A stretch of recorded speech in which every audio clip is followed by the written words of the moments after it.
Welcome to the show, What is a Little Girl Supposed to Do? The show is about survival, perseverance, and redemption. Thank you for watching and listening to What is a Little Girl Supposed to Do? My name is Belinda Olive Beltran. And I am LaShanti Turner. Thank you so much for tuning in to What is a Little Girl Supposed to Do? Today we have joining here with us a childhood friend of mine that I've been friends with since we were 13 years old, and we were just talking about how we met and where we met, and we don't remember. And we decided we forgot.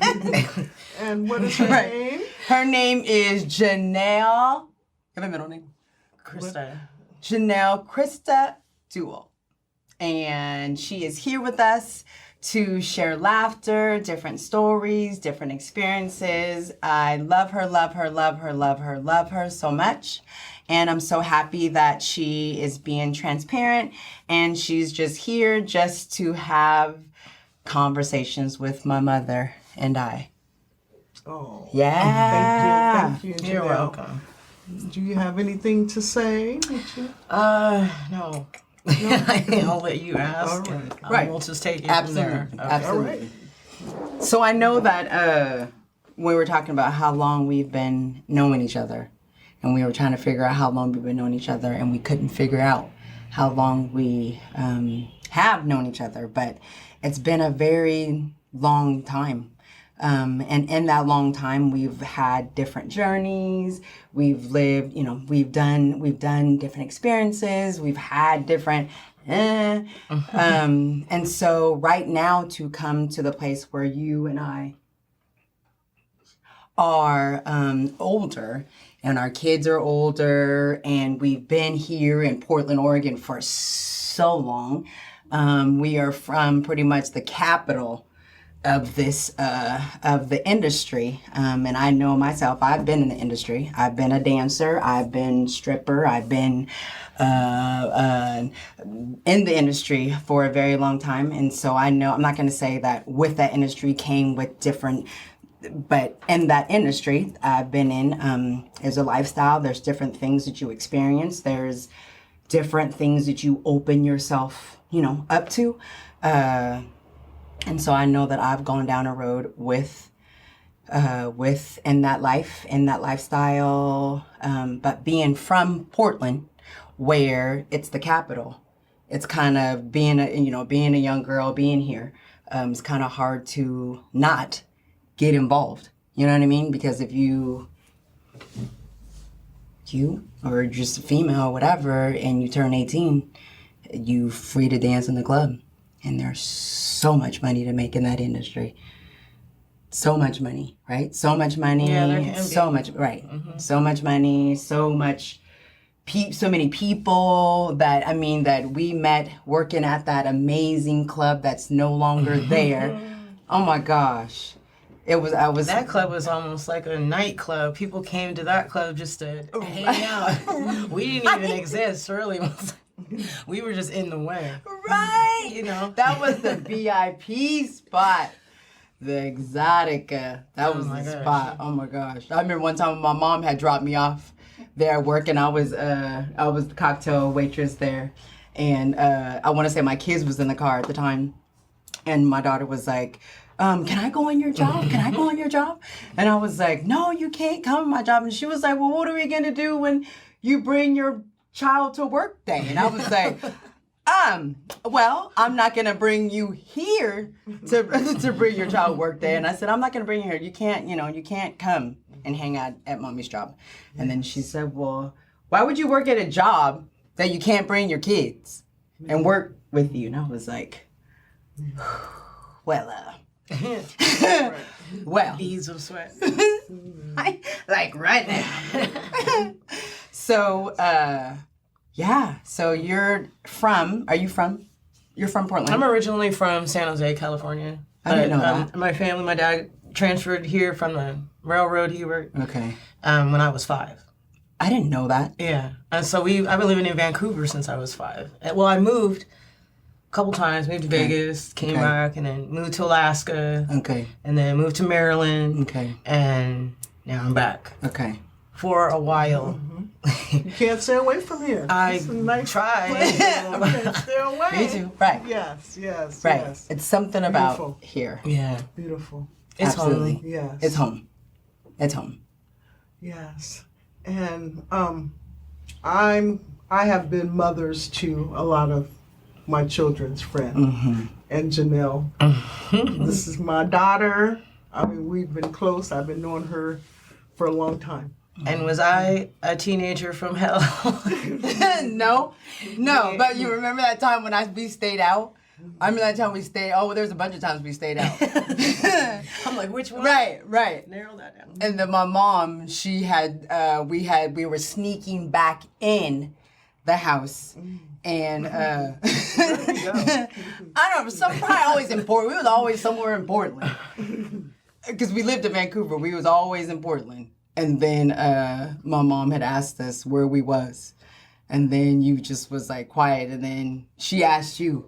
She looked at you and she was like, where were you guys? Where have you been? Where were you guys? No, still that. Ooh, it's like, what did I say? Right? What did I say? Right. Yes, yes. I can't remember where we were, but yeah, Man, it's been a journey. yeah. It has The been.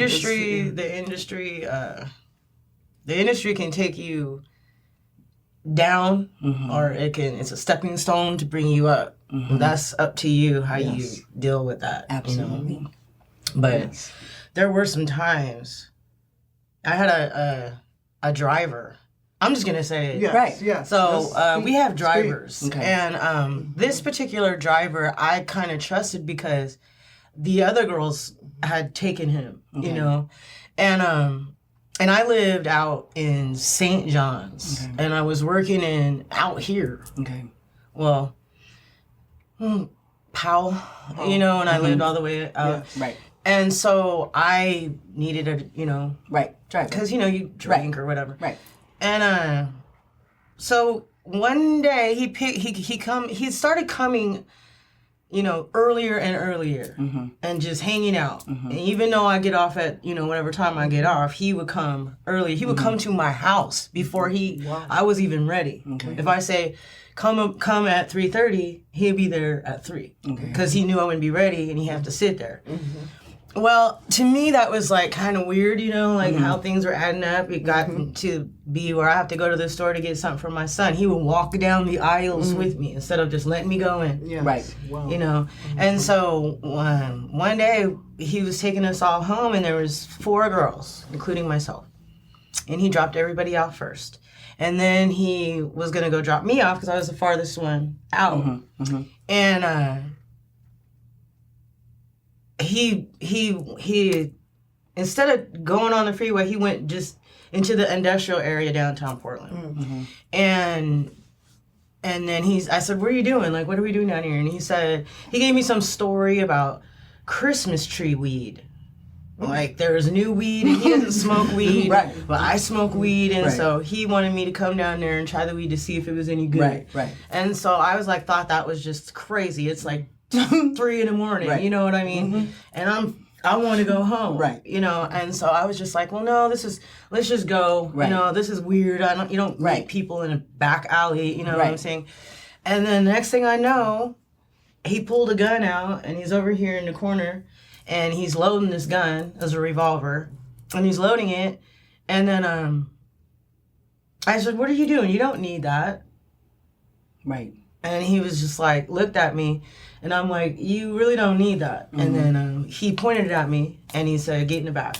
So long story short, that was pretty horrific. Yeah. So the whole night, I kept thinking like, he was making it seem like he was hired to kidnap me because my boyfriend owed money for drugs or something like that. Now, in my mind, I'm trying to figure out how I'm going to get out of the situation. So, after going through what I went through the whole night, I'm trying to figure out how can I get out. because I had saw an episode of Oprah, and I'll never forget this episode of Oprah. Oprah was talking about don't let them, if you take you to one spot, don't let them take you to another spot, because most likely if you got out of the first spot and they take you to another spot, you're not going to get out of that spot. So I kept thinking about that, and this was on one night in the first spot, you know. And so now that, you know, that part of it was over, and it was at Cannon Beach. You know, the rock, the Yes. okay, so Yes. I could see that rock from where we were. So he walked me all the way up to the top of a trail, and I mean, he's talking to me little, you know, bits and pieces, and I was just thinking, how did I get here? How did I get here? Why is it me? There was 4 of us, you know what I'm saying? And I just kept thinking to myself, what? Okay, so Oprah had said, don't let him take you to another, you know. And so as we're going to the next location, which literally, actually the next location was the hill, or the mountain, where he almost tried to throw me off. Well, he did try to throw me off. Yeah. And Throw you off the cliff. The cliff. Will you take us down the story when you say, okay, second location? So you went to. So this was already the second location, and so So what was which the I knew first? the second location you're not supposed to, because that's where they try to kill you or whatever, which he did. And so there was a tree, there was like a gate right here. There's a path where you walk, and there's people walking. And then there's like a little gate right here. You're not supposed to go over the side. But he made me go over the side, and there's a tree right here. Well, anyways, he tried to throw me off. I grabbed onto the tree, literally hanging off this cliff, my head, and I could see the water crashing. And then I could hear my mom, we're going to find you washed up, you know, on a beach, or dead in a ditch or something for being a dancer, you know. And I'm just thinking of all this stuff, and then as he's trying to throw me, I'm like, this is it. Like, this is it. And a voice, a very clear voice said, let go. Let go. And I'm like, I looked at my hand on the tree, and I looked down, and I looked at him, and I said, okay. And I let go. But then as soon as I let go, my hands went around his neck. And I said, if it's my day to die, then it's your day to die too. And I'm still here. Yeah. Made it back downhill. Which one of the scariest parts was he had an ice pick in his back pocket. So after I made it off the cliff, now we're walking back down, and I'm just like, oh, he's going to throw me off somewhere around here, you know. He had an ice pick in his back pocket. I said to myself, self, you're going to take that ice pick and you're going to stab him in the neck. I counted to 3. When I got to 3, I went to get it, and he turned around and took it out of his pocket and handed it to me and said, throw it over the side. I was like, oh my God, right? So I tossed it thinking, if I survive this, I'm going to come back and show them where it is, right?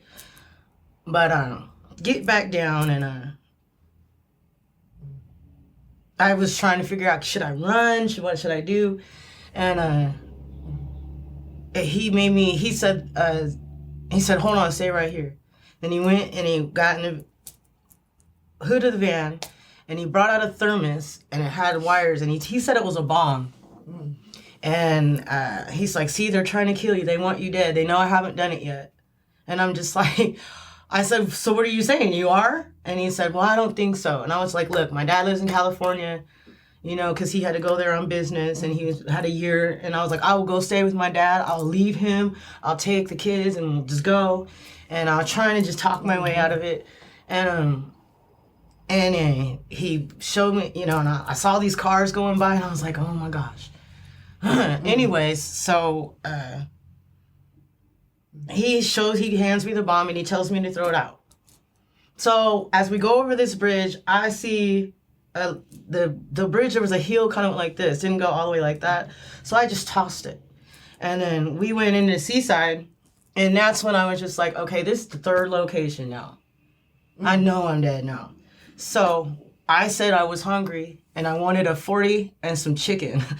I wanted it to sound believable, right? So I said, I need a 40 and some chicken. And so that Safeway that's right at Seaside, I got out and ran for my life. I ran all the way through the store and into the back of Safeway and all the way up and in behind some boxes. And they were like, you can't be here. I said, well, then call the police because I'm not leaving. You know, I basically was freaking out, like, call them. You need to call them. So they came, and then he still was outside. And so they took him, and I took the detective back up through the whole thing, found all the evidence that I left, that I knew where I put, except for the ice pick. Didn't find that. Showed him where the tree was. He actually found a hair, and it was a curly black hair. But when they tested it, it wasn't mine. I was like, wouldn't that be something if, you know what I mean? But, and so, moral of the story for me is, you know, it was hard going back to, still had to go back to work, you know.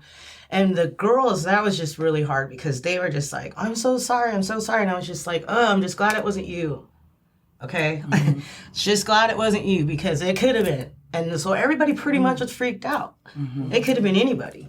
Any one of those. And then come to find out, this man, when they searched his van, they found 50 some odd pictures of naked women with pillows over their head. And so basically, he had been in trouble for a rape before. I said when I said what I said, you know, I said I forgive you. You know, I had to forgive him for myself. Yes. Yeah. But I have learned a valuable lesson, and I gotta say that the thing that saved my life was that voice. It was just, and I listened to it because it was just so. It was so direct, and it just was so let go. And I didn't know where that strength came from. And that's what I was just about to ask you. Okay, so when you were up, you're on now a cliff. Right. So now that you're on a cliff, when you look down or when there's behind you, there's a hill. No, there's Shut your mouth. nothing. What is it? Nothing? My head was hanging over the side of the cliff. There's nothing. There's the sky and that rock. I kept seeing that rock And out then there. you said the tree. The tree was right here on the edge of the cliff. Wow. And that's what I held on to. You were holding on the tree? Yeah. And he was trying to push me off. And I was holding on to the tree. And I was holding on and I was trying to just, you know, and then I was just like, okay, I'm dead. This is gonna be terrible. This is gonna be horrible. I'm gonna see the whole way down, you know. And then I was like, God help me, you know, and he did. He said, let go. And I let go. And that voice was clear. Clear. And it sounded like my grandmother's voice. And you didn't doubt it at all. Nope. And it just said, okay, when you said let go, it said let go. It said let go. Like you let go of the tree? Let go. That 2 words, let go. Man. Let go. And those two things were And so I was like, you know, let go. I was like, okay, I'm letting go. And then didn't say, and don't hang on to anything else. It just said, let go. Wow. And then I was just like, okay, I've accepted today's my day to die, but you need to accept it yours too. And that's it. And he wasn't ready to go. And then we just kind of sat back like I had no breath and people were walking by and he was like, if you say anything, he said, I'll throw them. I mean, he was just, you know, so he just made me fearful for everybody besides myself, you know. And so I just kept the presence of mind literally from watching this Oprah show. The presence of mind to leave evidence, you know.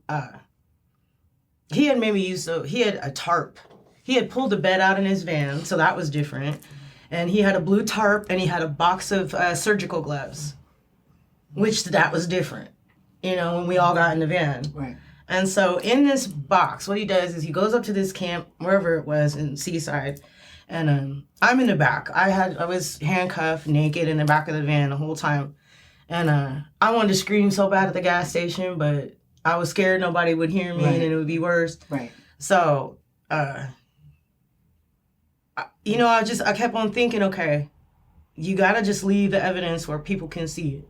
So he had me use the bathroom in it. He dumped the gloves out. He put the tarp in the box, and he said, "You can use the bathroom in the van, in front of him." So I was like, all right. So when we leave, coming down, when he tried to push me off, we're leaving now. He takes that out of the van and he throws it. He leaves it right there. So when I take the detectives back there, I'm explaining to him what it looks like. And then as I'm sitting in the car, I look over there where the forestry people are.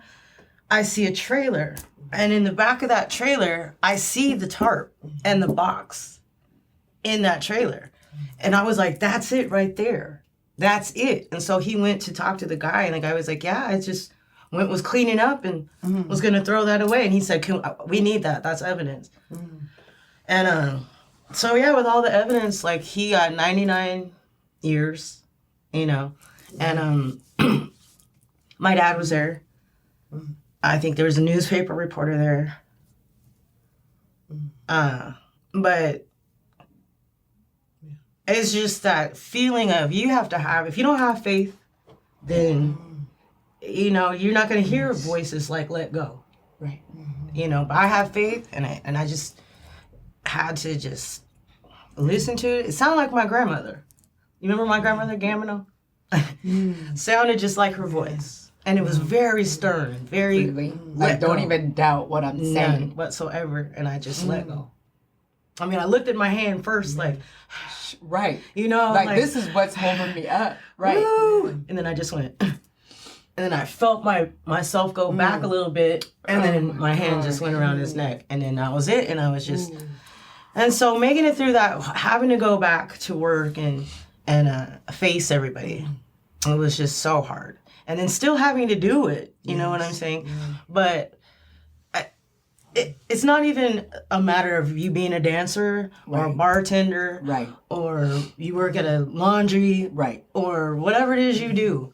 If your number comes up and you're in this situation and you don't have faith, then I don't know what to tell you. I really don't, because out of all the things that have happened to me in my life that have been completely terrible, it's always been my faith.